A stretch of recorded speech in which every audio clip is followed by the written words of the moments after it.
Ini gue mau bahas beberapa dulu nih ya. Jadi kalau di kripto itu kan terkenal dengan naratif ya bro. Oke. Bang, kita sambil santai, kita tetap tadi bahas naratif ya. Ya. Nah, naratif ini yang kita baru bahas tadi, yaitu sebenarnya udah bukan bahas tadi, kita bahasnya udah berbulan-bulan lalu, Yes. yaitu Apple Vision Pro ya. Jadi Apple Vision Pro itu kemarin ya udah keluar dan terjual 200.000 bro. Wow, banyak ya. 200.000 loh. Ya. Katanya mahal dan orang bilang nggak laku. Ya. Tapi bukti orang sampai ngantri-ngantri bro. Iya, benar. Duduk-duduk bro di depan, 200.000 terjual. Disclaimer. Video ini dimodifikasi dari sumber terpercaya dan disajikan dalam kerangka penggunaan wajar untuk meningkatkan literasi finansial. Kami tidak bermaksud melanggar hak cipta, namun kami di sini mengundang semua penonton untuk berdiskusi dan belajar bersama. Jual di hari pertama. 600 aplikasi udah terpasang dan kompatibel dengan Apple Vision Pro. Yes. Berarti Apple serius nih di sini. Ya. Sambil kemarin Tim Cook juga keluarin bahwa dia akan ciptain AI-nya sendiri. Nah, lu ngelihat naratif Apple Vision Pro ini kan kita udah ngomong dari lama bro. Iya. Di margin call sebelumnya. Apa yang terjadi? Oke, jadi kita mau point out dulu ya bro, beberapa poin yang udah kita sampaikan ya, bahkan beberapa bulan yang lalu, di mana kita sempat ungkapkan bahwa ETF akan approve. Ya. Dan memang benar. Terbukti ya? Terbukti. Terus kita juga prediksi Bitcoin bakal ke 47.000, yang mana udah hit ya, 47.000. Kita juga sempat prediksi akan ada special computing naratif, dan sekarang special computing juga sedang menjadi suatu naratif yang diperbincangkan dengan sangat hot. Dan di kripto kita juga sempat predik juga kemarin ya, adanya alt season di awal tahun, dan secara indikator memang semuanya menyatakan alt season, tapi di sini kita masih wait and see para pemain besar ini masuk ke market, yang mana ini salah satunya adalah Apple. Dan ketika Apple di sini sudah masuk ke market, itu tandanya tinggal tunggu waktu untuk kita melihat parabolic move dari berbagai altcoins yang ada. Nah, tapi gue mau nanya, itu tuh ada fenomena menarik ya, karena ini sebelumnya belum pernah terjadi di industri kripto ya. Ya. Kalau kita di sini udah beberapa cycle sebelumnya, tapi untuk teman-teman yang baru mungkin rada bingung. Ya. Semua indikator udah mengindikasikan bahwa ini alt season nih, alt season. Ya. Kenapa tapi lagging gitu marketnya? Ya, benar. Jadi mungkin ada suatu fenomena ya, yaitu adalah outlier event di mana kita melihat semua indikator tuh menyatakan udah alt season duluan, tapi yang ada justru di berbagai aset altcoins itu masih belum gerak. Ya. Tapi itu adalah suatu kesempatan untuk kita mengisi ruang keanehan itu, bro. Ya. Karena semua orang maunya beli itu ketika naik. Karena itu adalah psikologi pasar yang sebenarnya harus kita lawan. Naik, beli. Iya, kalau turun, Bang masih bisa entry nggak? Nah, Itu kan. Nah, jadi cut loss di mana bang? ya, jadi kita harus paham kalau memang berbagai naratif yang ada. Karena kripto itu basically ya, bro, perusahaan sama ya. Karena altcoins yang ada ini mirip sekali dengan perusahaan teknologi. Ya. Dimana di kripto sekarang juga lagi hot ya, salah satunya itu Render. Bingung cari teman bisnis? Gabung aja ke grup WhatsApp kami. Di sana Anda bisa berinteraksi dengan banyak sekali orang yang memiliki tujuan yang sama dengan Anda, yakni financial freedom. Wah, berarti bisa memperluas relasi dong. Bener banget. Tunggu apa lagi? Join sekarang. Kami tunggu kehadirannya di grup kami ya. Itu juga ada naratif, yaitu adalah decentralized physical infrastructure. Ya. Yang mana kalau kita lihat dari segi efisiensi, cost, dan performance itu sangat jauh ya bro. Jadi ini ada beberapa kajian data ya dari Messari. Jadi untuk membandingkan ya decentralized provider dengan centralized provider dari perusahaan-perusahaan ini untuk hot storage ya, dollar per terabyte. Ini Amazon ada di angka sampai dengan 23 dolar. Tapi salah satu project di kripto, yaitu adalah Storj, itu hanya bisa 4 dolar aja. Ya. Yang mana 5 kali lebih murah. Lalu di sini cold storage ya, dolar per terabyte, itu Amazon S3 Glacier itu 3,6 dolar. Sementara Filecoin ini cuma 0,19 dolar. Oh, menarik itu ya. Itu hampir berpuluh-puluh kali lipat. Ya. Jauh lebih murah. Terus di sini juga ada cloud compute, dollar per month, itu AWS 138 dolar. Sementara di Akash Network itu hanya 31 dolar. Itu hampir 4 kali lipat lebih murah. Dan di sini transcoding ya untuk AWS ini 0,015, sementara di Livepeer ini 0,0045. Dan berbagai project-project lain ya yang balik lagi di sini kita tidak berafiliasi Ya.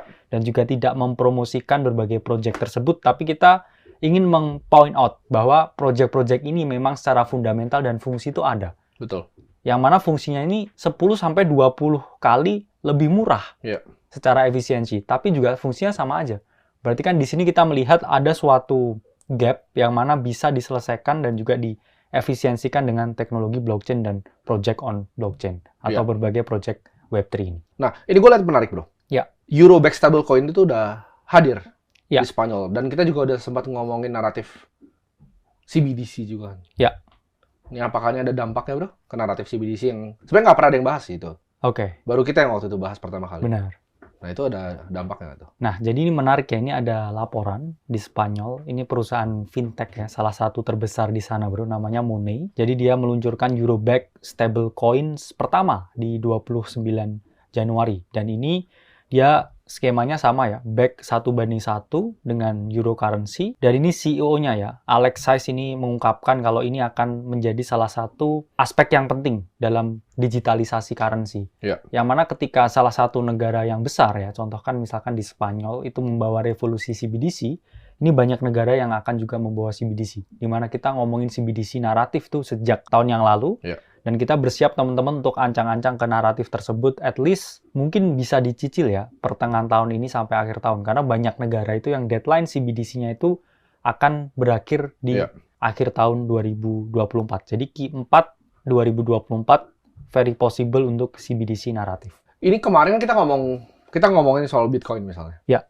Nah, Bitcoin ini kan naratif yang paling besar yang selalu orang ngomong adalah ETF, bro. ETF ini kan perusahaannya besar-besar ya, asset manager, dan mereka akan keluarkan biaya advertising luar biasa besar karena makin besar ETF-nya, management fee mereka makin dapat duit makin banyak nih. Benar. Dari management fee untuk total AUM dari clients mereka. Tapi Super Bowl itu udah bilang bahwa no ads nih di crypto, karena kan ya kita tahu FTX dan lain-lain. Tapi itu dari Super Bowl, bro. Tapi kalau kita lihat sisi dari Google tuh udah memperbolehkan untuk iklan. Dan Meta juga katanya sebentar lagi membolehkan. Jadi kalau teman-teman tahu, mungkin kalian untuk yang pernah bikin konten kripto pasti tahu, Instagram tuh nggak suka. Meta tuh nggak suka. Dan sekarang kayaknya Meta udah mau memperbolehkan ya untuk para player big ETF ini beriklan. Nah, itu akan jadi gimana menurut lo? Apakah itu akan bisa mendorong harga kripto atau bahkan secara market kripto overall? Ya, karena kita tahu ya mungkin ini para dewanya ini trauma ya, bro, dengan kasus FTX ya. Dimana banyak sekali project kripto ini yang promote project mereka di Super Bowl, namun yang terjadi justru penurunan ya. Setelah itu ya, itu adalah top signal yang tidak kita sadari ya, sehingga mungkin para dewan iklan di sana itu menganggap bahwa kita tidak boleh lagi iklan di Super Bowl, yang mana itu sangat berbahaya ya, quotes on quotes buat para investor. Tapi kalau kita lihat ya, mau nggak mau kayak Apple yang kita sebut ya, ada koneksi juga dengan salah satu project di sini. Ini mau nggak mau mereka juga pasti mengiklankan produk mereka. Yang secara tidak langsung produk mereka pun juga terintegrasi dengan beberapa project crypto. Jadi secara nggak langsung itu juga akan memberikan dampak yang positif dengan adanya berbagai perusahaan yang teknologinya digunakan seperti ini. Nah, ini gue menarik untuk bahas, bro. Di salah satu koin yang ini koin lama juga, Dogecoin. Mencapai 900.000 user nih. Nah, tapi harganya itu cenderung stagnan.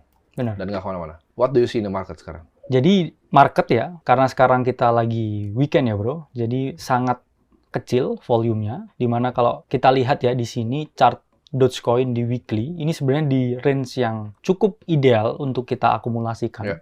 Karena para smart money ini cenderung melawan ya, atau reverse psychology dari market. Mereka suka beli ya ketika hype itu nggak ada. Padahal kalau kita ngomongin Dogecoin ya, ini satu sebentar lagi dia akan ada project keluar angkasa. Dua juga dia ada possibility ya untuk dijadikan payment resmi X. Yang mana itu naratif yang besar sekali. Dan di sini Doge harganya masih diam ya. Dan di sini kalau kita lihat di weekly order block, kita ada chance ya untuk revisit 0,075 atau bahkan ke 0,06. Yang mana itu bukan merupakan saat yang panik menurut kita ya. Karena menurut kita pribadi, itu Dogecoin adalah safest 10x bet for next cycle untuk meme ya. Untuk sektor meme. Karena ya mau nggak mau ini juga di-back salah satu orang terkaya di dunia. Itu satu. Setuju. Dan dia juga mau dijadikan payment salah satu media sosial terbesar di dunia, dan dia juga akan buat project launching di luar angkasa. Jadi ini hal yang menarik untuk Dogecoin, dan kita lihat sudah ada hampir 800.000 new user di network dari Dogecoin. Ya, tapi ini kita pertegas sekali lagi ya, kita tidak terafiliasi, kita tidak berinvestasi. Semua yang kita kasih sini adalah purely educational and research content untuk kalian. Ya. Jadi jangan dianggap ini sebagai saran investasi kita suruh kalian ini. Kita nggak pernah terafiliasi, kita nggak pernah disponsori exchange manapun, koin manapun, dan kita nggak pernah tanggung jawab atas keputusan investasi kalian masing-masing ya. Nggak kenal Elon Musk juga. Nggak kenal juga sama Elon Musk gitu ya. Jadi nggak bisa di-endorse.